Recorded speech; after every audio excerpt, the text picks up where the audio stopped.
Cet épisode bouleversant s'ouvre sur une atmosphère lourde de tension. Ramona, la mère de Mayra, se tient devant la porte de la salle de bain et annonce à sa fille une nouvelle inattendue. Le mariage de Prita n'a finalement pas eu lieu. Mayra, bien que légèrement agacée, accueille cette information avec une satisfaction mal dissimulée. Elle y voit la preuve que Prita a échoué et que son influence s'affaiblit. Ramona, en revanche, est envahie par l'inquiétude. Elle redoute que Prita se rende au manoir Lutra pour empêcher les fiançailles de Karan. Derrière la porte, Shristi entend chaque mot. Son cœur se serre puis s'emplit d'un espoir secret.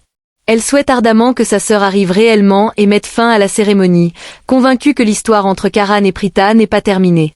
Peu après, Shristi sort de la chambre et croise Ramona, continuant à jouer son rôle avec son faux accent japonais, dissimulant ses véritables intentions derrière un masque trompeur.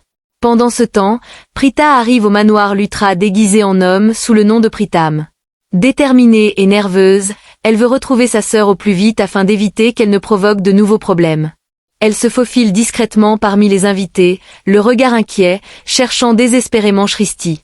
La peur d'être démasquée par les Lutra ne la quitte pas, et elle souhaite quitter les lieux avant que la situation ne dégénère. Pour se fondre totalement dans la foule, elle commence à servir des boissons. C'est alors qu'elle se retrouve face à Karan, qui ne la reconnaît pas. Il lui demande de le suivre pour l'aider, plongeant Prita dans une angoisse profonde qu'elle peine à dissimuler. Parallèlement, chez les Arora, Prithvi veille sur Charla, la mère de Prita, toujours inconsciente. Rongé par le remords, il regrette amèrement de lui avoir fait boire un liquide qui l'a rendu malade et qui a retardé son mariage avec Prita. Il tente maladroitement d'apaiser sa culpabilité en réajustant son oreiller, cherchant un réconfort illusoire. Il discute ensuite avec Janki, jouant le rôle de l'homme attentionné et affirmant qu'il ne veut pas laisser Charla seule. Janki insiste cependant pour qu'il rentre chez lui, la nuit étant déjà avancée. En réalité, Prithvi cherche surtout un prétexte pour partir et retrouver Prita. Il promet de revenir au moindre problème et s'éclipse, le cœur rempli de pensées obsessionnelles pour Prita, espérant la trouver dehors sans savoir qu'elle est en mission secrète au manoir Lutra. Une fois seule, Janki se parle à elle-même.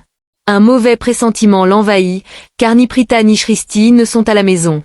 Elle espère malgré tout qu'elles sont ensemble et en sécurité. Au manoir Lutra, Prita, toujours déguisée en Pritam, renverse accidentellement du jus sur Karan. En s'excusant, elle manque de révéler sa véritable identité en prononçant presque son vrai prénom. Karan est troublée en entendant le nom de Prita, un frisson étrange le traversant, mais elle parvient à le convaincre qu'il a mal entendu. Au même moment, Prithvi arrive chez les Arora et constate avec frustration que Prita est introuvable, ni dans la cuisine ni dans sa chambre. L'impatience et l'angoisse s'emparent de lui. Seul dans sa chambre, il adopte un comportement obsessionnel, respirant l'odeur de ses vêtements et de son oreiller pour ressentir sa présence et apaiser son manque. Janki le surprend dans cet état et lui demande une nouvelle fois de partir. De retour au manoir Lutra, Shristi est saisie par la panique en constatant que Mayra a presque terminé de retirer son maquillage. Elle comprend que si Mayra sort de la salle de bain, elle se rendra immédiatement aux fiançailles avec Karan. Déterminée et désespérée, Shristi décide de l'en empêcher à tout prix. Elle envisage brièvement de la kidnapper, mais abandonne cette idée en réalisant qu'elle ne pourrait pas la maîtriser seule. Elle pense alors demander de l'aide à Sami. Finalement, elle choisit de bloquer la porte de la salle de bain de l'extérieur. Pour couvrir les cris de Mayra, elle met la musique à fond dans la chambre afin que personne n'entende les appels au secours de la future mariée. Pendant ce temps, Karan discute avec Prita déguisée en Pritam. Il se vante de sa célébrité et lui demande s'il est fan de cricket. Malgré un sourire apparent, il se sent étrangement troublé par la présence de cet assistant mystérieux. À la fin de la conversation, Raki arrive et l'interroge sur son véritable bonheur à l'idée de s'engager avec Mayra. Karan affirme qu'il est heureux, tout en ressentant un malaise inexpliqué. Interrogé à son tour, l'assistant confirme sans hésitation, dissimulant ses émotions derrière son déguisement, tandis que les tensions continuent de s'intensifier autour de chacun. Toutefois, prétextant avoir renversé du jus sur sa veste, Karan trouve une excuse pour s'isoler dans sa chambre avec son nouvel assistant Pritam, qui n'est autre que Prita déguisée. Convaincu par cette justification, Raki leur donne son accord et les laisse monter afin de nettoyer la tenue. L'isolement renforce immédiatement la tension entre eux, chargée de non-dits et de souvenirs enfouis. Pendant ce temps, Shristi, toujours déguisée en japonaise sous le nom de Sushi, retrouve Samir dans les couloirs.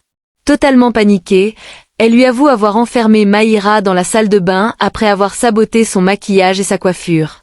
Sa voix tremble lorsqu'elle explique que Mahira a commencé à réparer elle-même les dégâts et qu'elle pourrait bientôt réussir à sortir. La peur de perdre le contrôle de la situation envahit Shristi. Désespérée, elle propose une solution extrême, assommer Mahira avec un bâton. Samir refuse catégoriquement, effrayé par les conséquences judiciaires si Mahira venait à être gravement blessée. Shristi change alors de stratégie et suggère d'utiliser du chloroforme pour l'endormir. Samir hésite longuement à l'idée de l'accompagner à la pharmacie. Shristi use alors du chantage affectif, le menaçant de ne plus jamais lui adresser la parole s'il refuse de l'aider. Malgré son malaise et son désaccord avec ses méthodes, Samir finit par céder et accepte de l'accompagner. Pendant ce temps, Prithvi est chez lui, seul, enfermé dans ses pensées sombres. Il est persuadé que Prita a annulé leur mariage parce qu'elle aime toujours Karan, qu'il surnomme avec mépris le joueur de Gilles Danda. Convaincu que Prita se trouve au manoir Lutra pour empêcher les fiançailles, il se laisse envahir par une rage violente et jure de tuer Karan s'il se met sur son chemin, son esprit sombrant peu à peu dans l'obsession. Au manoir, Prita, toujours sous l'identité de Pritam, est envahie par une profonde tristesse. En observant la joie et l'effervescence de la famille Lutra, elle réalise avec douleur qu'ils l'ont complètement oubliée, elle et sa famille, comme un passé honteux qu'on préfère effacer.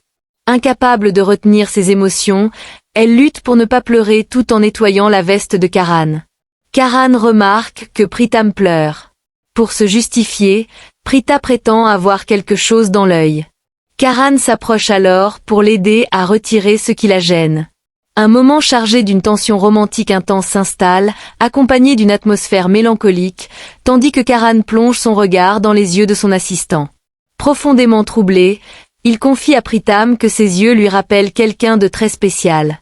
De son côté, Prita reste silencieuse, incapable de révéler sa véritable identité.